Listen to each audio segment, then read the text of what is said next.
नमस्कार, आइए बात करते हैं लॉकअप सीजन नंबर 2 के एपिसोड नंबर 2 और डे नंबर 1 की, जो कि हमने देखा कल रात को, जहां पर कि ग्रैंड प्रीमियर एपिसोड के तुरंत बाद जो रूटीन वाली घटनाएं होती हैं, कुछ लोग आइस ब्रेक करने की कोशिश करते हैं, कुछ लोग जो कि पहले से बाहर से एक दूसरे को जानते हैं, व्हाट्सएप मैसेज वगैरह किए होंगे कि भाई तू मेरे साथ खेलना, तू मेरे साथ अलायंस बनाना।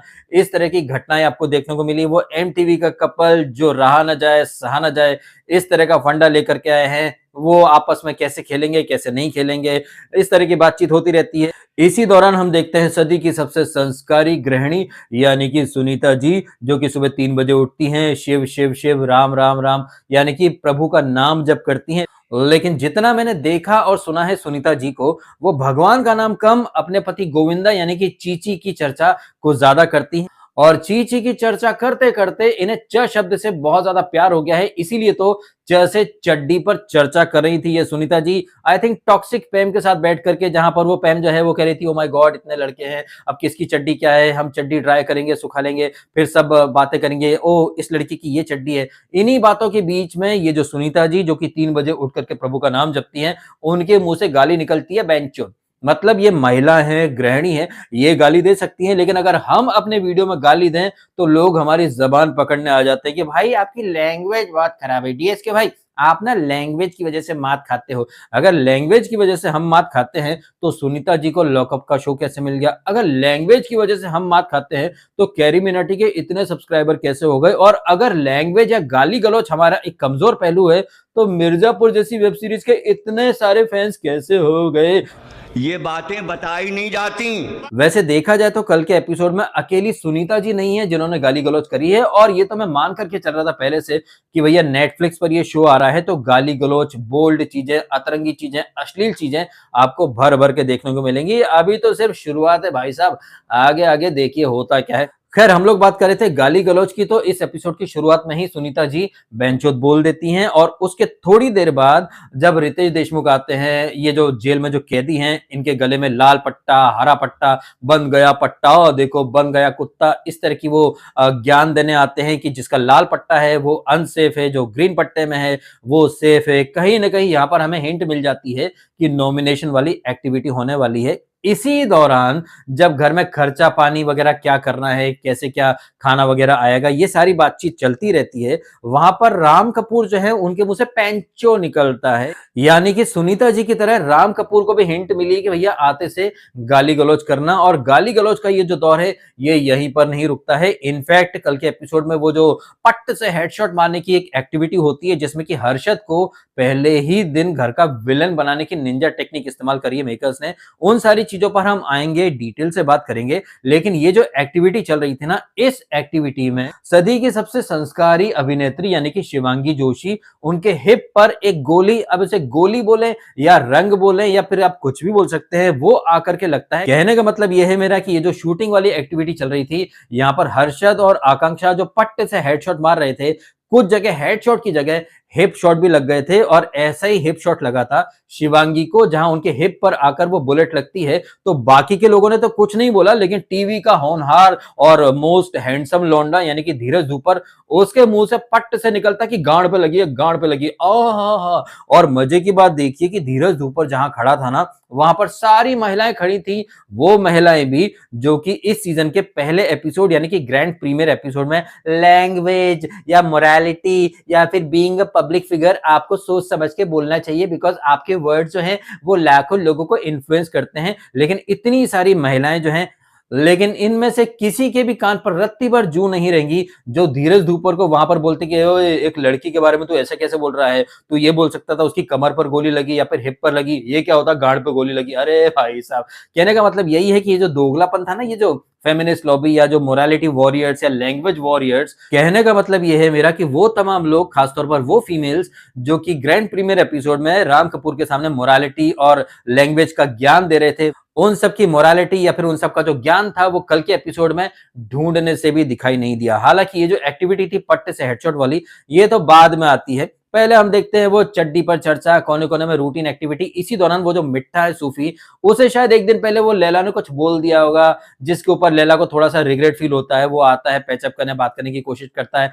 तो वो मिट्ठा अपने अंदाज में बोलता है कि ओह माय गॉड! वो होगा अपने कार्बोरेट, उससे मुझे क्या लेना-देना? Oh my God! I don't care, मुझे इस तरह के एनवायरनमेंट पसंद नहीं है, ऐसे लोग मुझे पसंद नहीं। ओह माय गॉड! ये वो अजब तरह का उसका वेशभूषा है, अजब तरह की हेयर स्टाइल है और बातचीत करने का अंदाज भैया वो तो पूछो ही मत। इसी दौरान कुछ कलेश होता है कुछ लड़कियों के बीच में, कोई लड़की किसी को बिच बोल देती है, तो वो लड़की जिसे कि बिच बोला गया है, वो आकर के करारा जवाब देती है, it's better to be a bitch than a bitch. अरे वाओ!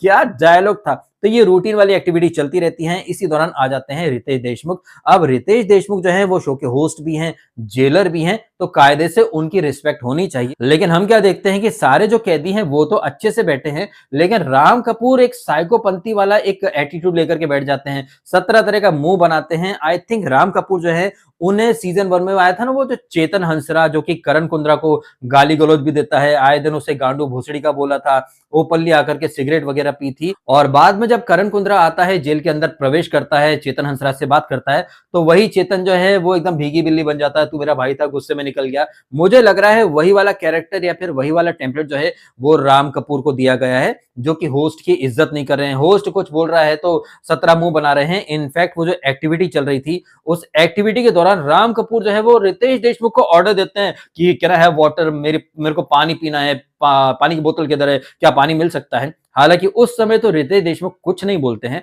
लेकिन बाद में थोड़ी देर के बाद रितेश देशमुख को एहसास होता है कि भाई ये राम कपूर कुछ ज्यादा ही कर रहा है।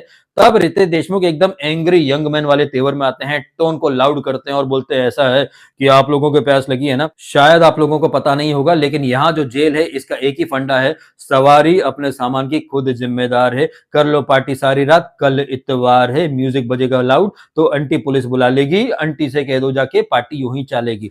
तमाम बातों का निचोड़ यह है कि राम कपूर कुछ और नहीं कर रहे हैं, बल्कि सीजन 1 में जो सारी हरकतें चेतन हंसराज ने करी थी, वही वाली हरकतें राम कपूर जो है वो रिपीट कर रहे हैं। वो रितेश देशमुख के सामने पहले मुंह बनाते हैं, जब रितेश देशमुख आते हैं और कहते हैं कि प्राइज मनी 1 करोड़ है, 1 करोड़ की प्राइज मनी, अरे भाई साहब इतना तो शिवांगी और राम कपूर जो है वो 4 वीक में कमा करके ले जाएंगे। शायद यही बात सोची होगी राम कपूर ने, इसीलिए वो रितेश के सामने 17 तरह के मुंह बना रहे थे। वहीं रितेश जो है वो बाकी घर वालों को उनकी खोली तक पहुंचाते हैं। उस खोली के बाहर एक नेम प्लेट होगी या फिर जो टैग है इन पर्टिकुलर लोगों का, कोई अनसंस्कारी है, कोई बेजुबान है, कोई है इनविजिबल, तो कोई है मिसोजिनिस्ट। और मिसोजिनिस्ट का ये जो टैग है, ये वो जो लैला नाम का जो लड़का है उसके लिए ये टैग आता है मिसोजिनिस्ट का। और जब इस लड़के से रितेश देशमुख बात करते हैं तो वहां पर अलग ही कॉमेडी क्रिएट हो जाती है, जहां रितेश देशमुख से ये लड़का पूछता है पहले तो मेरे को ये बता दो भाई मिसोजिनिस्ट का मतलब क्या होता है।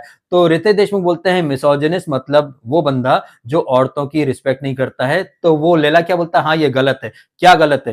तुम मिसोजिनिस्ट हो, ये गलत है। नहीं नहीं, वो टर्म गलत है, ऐसा नहीं होना चाहिए, मैं मिसोजिनिस्ट नहीं हूं। इस तरह की कॉमेडी वहां क्रिएट होती है। तो ये जो लड़का था लैला, ये खुद को मिसोजिनिस्ट मानने से मना कर देता है। शिवांगी जो है वो भी खुद को बेजुबान, और हर्षद जो है खुद को इनविजिबल मानने से मना कर देता है। वो जो कौन है रियाज, वो खुद को वॉनबी मानने से मना कर देता है। आई थिंक ये 4-5 लोग रहते हैं जो कि उस टैग को लेने से मना कर देते हैं। वही राम कपूर जो है वो इररिस्पॉन्सिबल का टैग ले लेते हैं। और वो जो क्या नाम है इसका यार, धीरज धूपर, वो ओवररेटेड का जो टैग है या जो स्टेटमेंट है वो ले लेता है। वहीं सुनीता जी जो है वो मुंह फटका टैग या स्टेटमेंट ले लेती हैं। कहने का मतलब ये है कि वो तमाम लोग जिन्होंने उस टैग को स्वीकार कर लिया, उन सब की बदौलत 10-10 हजार रुपए जुड़ते हैं और ऐसे करके टोटल 1 लाख रुपए जो है वो खर्चा पानी के रूप में घर वालों को मिल जाता है।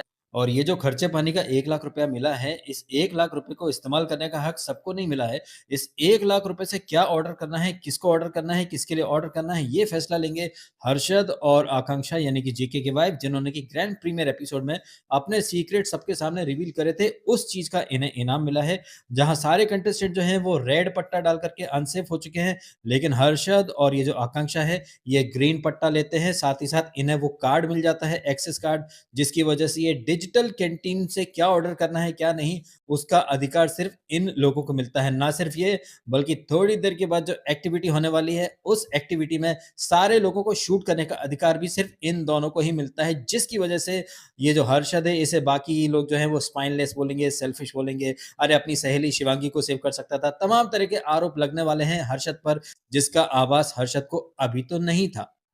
अब इस 1 लाख रुपए का ये जो खर्चा पानी है, इस 1 लाख रुपए को घरवाले अपने खाने-पीने की चीजें, चाय, कॉफी, प्रोटीन इसमें इस्तेमाल कर सकते हैं। कहने का मतलब ये है कि यहाँ पर खाना बनाने का कोई टंटा नहीं है भाई साहब। आपने जो करेंसी कमाई है या जो खर्चा पानी आपको मिला है, उस खर्चा पानी को आप अपनी सहूलियत से इस्तेमाल कर सकते हैं। घर के बीच में, घर नहीं सॉरी, जेल के बीच में एक डिजिटल बोर्ड लगा है, मेनू बोर्ड लगा है, जहां पर जाइए, कॉफी इतने रुपए की, प्रोटीन इतने रुपए का, ये सब चीजें आपको खरीदनी होंगी। तो यहां पर आप समझने की कोशिश करें कि मेकर्स ने क्या तगड़ा वाला गेम खेला है। मेकर जानते हैं कि 1 लाख रुपए जो है ये 3-4 दिन में ही खत्म हो जाएगा। इसीलिए मेकर्स ने इसी एपिसोड में इन घर वालों को ऑप्शन दे दिया कि भाई साहब या तो आप एक दूसरे को नॉमिनेट कर दो या फिर आपकी राशन सामग्री, खाने पीने के लिए ये जो खर्चा पानी आपको दिया है आप इसे बढ़ा सकते हैं। और ये जो खर्चा पानी का अमाउंट है इसे बढ़ाने का जिम्मा जो है वो हर्षद और आकांक्षा को मिलता है। ये दोनों जो है ये शार्प शूटर बनते हैं और बालकनी में जाकर के खड़े हो जाते हैं और इन दोनों को मौका मिलता है कि भैया आप चाहो तो सबको शूट कर सकते हो या फिर आप कुछ लोगों को बचा सकते हो। वो लोग जिन्हें आप शूट नहीं करोगे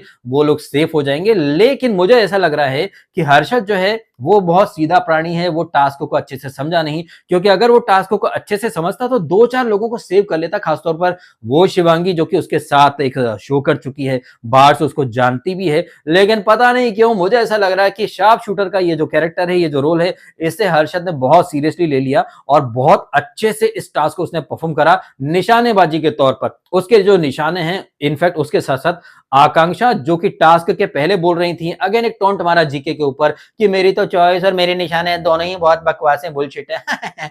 इस तरह की बकवास करके वो जीके को फिर से टोंट मार रही थी। हालांकि ये आकांक्षा जो कि पहले बोल रही थी कि मेरे निशाने इतने अच्छे नहीं है, लेकिन क्या तक के उसने पट्ट से हेडशॉट मारे हैं, किसी के शोल्डर, किसी के सिर पर, किसी के बम पर, और बम पर पड़ा तो वो क्या नाम उसका, धीरज धूपर, अरे गांड पर लग गई, गांड पर लग गई। तो कहने का मतलब यह है मेरा कि यहाँ पर ये जो एक्टिविटी थी इसमें कोई भी सेव नहीं होता है। और वो जो मिठा सबसे ज्यादा गुर्दे उसी की चिल्के, oh don't talk to me, oh don't talk to me, yeah oh my god how can you do that, how can you जबकि यहाँ पर रितेश देशमुख ने ओपनली सबके सामने कहा है कि आज अगर ये अपॉर्चुनिटी हर्षद को और इसको आकांक्षा को मिली है तो कल यही अपॉर्चुनिटी किसी और को भी मिल जाएगी। लेकिन नहीं, ये लोग जो कि रियलिटी शोज को अच्छे से घोट घाट करके आए हैं, जिन्हें अच्छे से पता है कि कब क्या हो सकता है क्या नहीं हो सकता, इसके बावजूद ऐसे क्राई बेबीज बन रहे हैं। ओ my God he didn't save me, he hit me on my bomb, O my God shoulder. अच्छा, इसी दौरान सुनीता जी जो हैं उनके आर्म पर वो गोली या जो कलर है वो आकर के लगता है। ऑल्दो वो किसी तरह का कार्ड नहीं खेलती हैं, लेकिन बाकी के जो घर वाले हैं वो चाय से ज्यादा केतली गरम। Oh my god, oh my god, oh my god, oh it must be hurting, oh my god. और फिर रितेश बोलता है कि सुनीता जी आप जरा चले जाइए मेडिकल रूम में, आप चेकअप वगैरह करवा लीजिए। तो ये सब कुछ रहा है कल के एपिसोड में। और ये जो कुछ भी हुआ है इस एक्टिविटी में, इस टास्क के दौरान, उसने कहीं ना कहीं घर में एक चिंगारी लगा दी है। और अक्सर हम देखते हैं इस तरह के शोज में, चाहे वो बिग बॉस हो या लॉकअप हो या फिर और भी कोई रियलिटी शो जैसे कि राइज एंड फॉल, इस तरह की छोटी चिंगारी जो है वो एक बिल्टअप का काम करती है। फिर इसके ऊपर कलेश होंगे, सारे घर वाले जो है वो हर्षद के खिलाफ खड़े हो जाएंगे, हर्षद वहां पर अपना सफाईनामा देगा। ये सारी चीजें देखेंगे हम लोग आज रात के एपिसोड में। इन सारी चीजों के साथ साथ हम देखेंगे आकांक्षा की नेक्स्ट लेवल की नौटंकी, उसकी एक्टिंग, क्योंकि ये आकांक्षा जो कि ग्रैंड प्रीमियर एपिसोड में आई थी तो गाते गाते डांस करते करते कि हाँ मैं तो इसको जीके को डिवोर्स देने वाली हूं, कोई कंपैटिबिलिटी नहीं है, लेकिन यही आकांक्षा उस फैसले के लिए, उस सीक्रेट के लिए आज रात को टसुए बहाएगी, यानी कि रोने धोने की एक्टिंग करेगी। अब ये किस बात पर हो रहा है, किस बात पर नहीं हो रहा है, ये तो हम आज रात को देख ही लेंगे। बाकी कल के एपिसोड में जो कुछ हुआ, जो हमने देखा, वो तो हमने आपके सामने रख ही दिया है कि क्या हुआ क्या नहीं हुआ। चड्डी पर चर्चा से लेकर के गांड पर गोली लगने तक जो कुछ हुआ आपके सामने हमने रख दिया है। टोटल जो खर्चा पानी है वो 2 लाख के ऊपर आ चुका है। घर में इतना सारा खर्चा पानी आ चुका है, इसकी खुशी किसी को नहीं है। सबको गम है कि भैया हम नॉमिनेट कैसे हो गए, वो भी तब जबकि इन सब लोगों को पता है कि इन्हें भी मौका मिलेगा खुद को सेव करने का या फिर टेबल टर्न करने का। ये सारी चीजें इन लोगों ने पहले भी देख रखी है, लेकिन बिहेव ऐसे कर रहे हैं, अरे भाई साहब पूछिए मत। चलिए इन्हीं सारी बातों के साथ मैं कर देता हूं ये वीडियो खत्म। आप कमेंट करके बताइएगा अगर आपने ये एपिसोड देखा है तो आपकी नजर में मेकर्स ने हर्षद को विलन बनाया या नहीं बनाया, और हर्षद ने जो टास्क की है क्या वो सही की है या गलत की है। मेरा मानना है कि भैया उसने सही किया है, क्योंकि फर्स्ट वीक है, ज्यादातर लोग जो है किसी का एलिमिनेशन होने वाला है नहीं, घर में ज्यादा से ज्यादा राशन आ जाए, ये मेंटेलिटी उसने रखी है, ऐसा मुझे लग रहा है। आपको क्या लग रहा है आप भी कमेंट करके अवश्य बताइएगा। फिलहाल आपने समय निकाला, वीडियो देखा, आपका बहुत बहुत धन्यवाद। Thank you so much.